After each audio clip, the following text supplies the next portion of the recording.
So I'd like to tell you today about a friend of mine named Kevin. He's been a fellow co-worker for 30 plus years at Baker Concrete.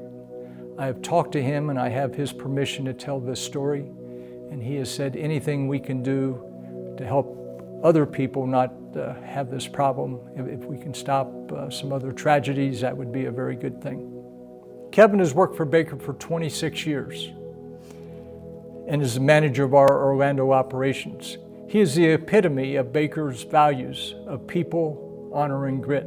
He was born in England. He does not have a British accent. I would never have thought that he was born in England. He basically grew up in the U.S. and just recently became a U.S. citizen. And he's about 6 foot tall, probably weighs about 190 pounds, in great physical shape, strong, wears blue jeans and a collared shirt every day, got black hair, loves to work in the field.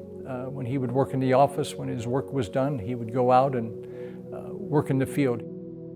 It's a sunny Monday morning in Orlando in June 2008, and it's about 11 o'clock in the morning.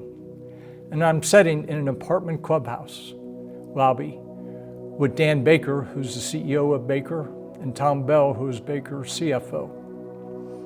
The front door opens, and in walks a disheveled Kevin. His hair is uncombed, and he looks like he's had a rough night. And walking with Kevin is Skip, Baker's shop superintendent. We all sit down and we start talking about why the four of us are all here today. We tell him that we know that he's had some issues with using cocaine. Kevin has had some issues. In 2006, his 24-year-old son died of a heroin overdose in California. And at the same time, Kevin was having some marital problems. When this started, he had never had a drug issue before, but he turned to cocaine. It started to affect his performance. At the time, he was running our Orlando office. I can remember when Kevin was hired in 1982. He was a hands-on guy, led by example. He knew his people, and the people that worked for him had a fierce loyalty to Kevin. We suspected there were some challenges. We could see some erratic behavior, but his team covered up for him. And about 3 months prior to this, another vice president and myself had met with Kevin. We flew in unexpectedly, met him at a restaurant, and basically said, Kevin, as a condition of continued employment, you need to go to our co-worker assistance program. We think you have some challenges. He denied everything, and he went reluctantly. But as we talked to the advisor that he was working with, he was not engaged. He was not taking this seriously. We could see some continued issues, and Dan Baker and myself, we had talked and decided it was time to do an intervention. I was really worried about how Kevin was going to respond. In my meeting with him several months prior, he totally laughed us off, said he did not have a problem. And I was very concerned how he was going to react to this.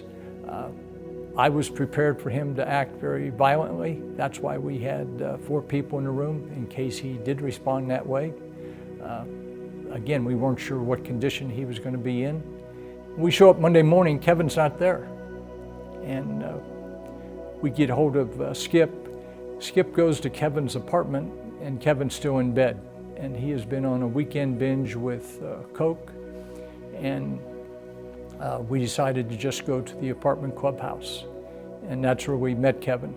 We talked to him about the issues and said, we are taking you today to a facility, a detox facility, and asked him who he wanted to have drive. And he said, I'd like Mike and Skip to do that. So I was a driver, Skip sat in the back seat. It was a very strange ride. It was about a 3.5-hour drive to West Palm from Orlando. And I keep looking in my rearview mirror, looking at Kevin. And there was a time where he was just totally comatose. I thought he was dead.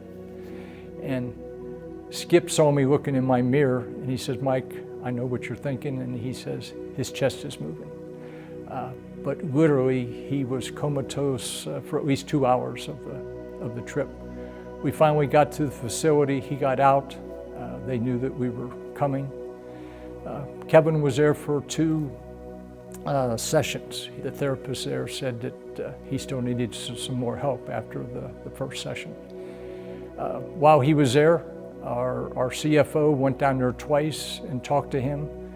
Dan Baker, who lives in Fort Lauderdale, saw him on several occasions.